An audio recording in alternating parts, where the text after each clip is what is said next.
శ్రీమద్ భాగవతం పురాణాలకు శిరోభూషణం అని అంటారు కదా, ఇందులో వాస్తవికత ఎంత?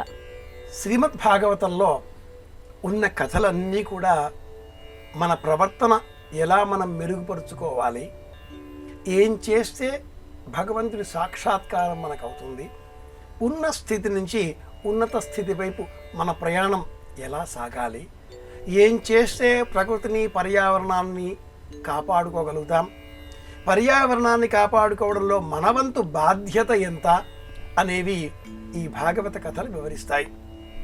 ఇవి స్కంధములు, మూలములైనటువంటివి. లలిత స్కంధము కృష్ణమూలము.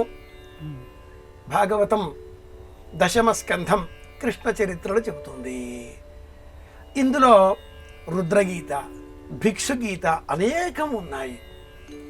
అయితే పురాణాలను గురించి ప్రస్తావన చేస్తున్నప్పుడు 18 పురాణాలు, భద్వయం మద్వయం చైవ భ్రత్రయం చతుష్టయం అనాపలింగ కూస్కాని పురాణాన్ని పృథక్ పృథక్ అనే ఒక శ్లోకాన్ని అనుసరించి భద్వయం భాగవతం. ఇందులో భాగవతములు 2 ఉన్నాయి. ఒకటి దేవీ భాగవతము, రెండవది శ్రీమన్ మహాభాగవతము. రెండింటిలో పౌరాణికులు ఈ 18 పురాణాలలో దేవీ భాగవతాన్ని ఒకటిగా తీసుకున్నప్పుడు ఇక మిగిలినది శ్రీమన్ మహాభాగవతము. ఈ శ్రీమన్ మహాభాగవతము సమస్త పురాణాలలో శిరోభూషణము వంటిది అని కూడా పౌరాణికులు వివరిస్తారు.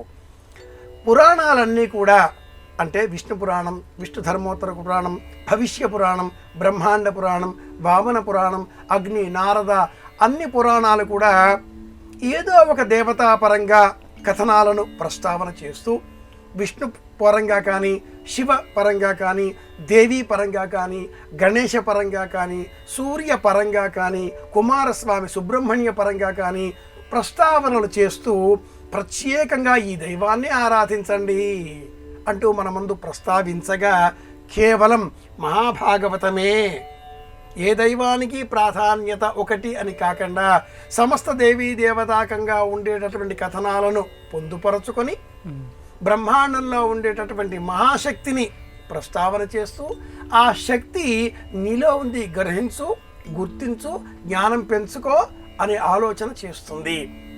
మనలో ఉండేటటువంటి ఆలోచనను మనం ఎలా పెంచుకోవాలి, భగవంతుడి ఉనికిని ఎలా గుర్తించాలి అని బోధించేదే భాగవతము.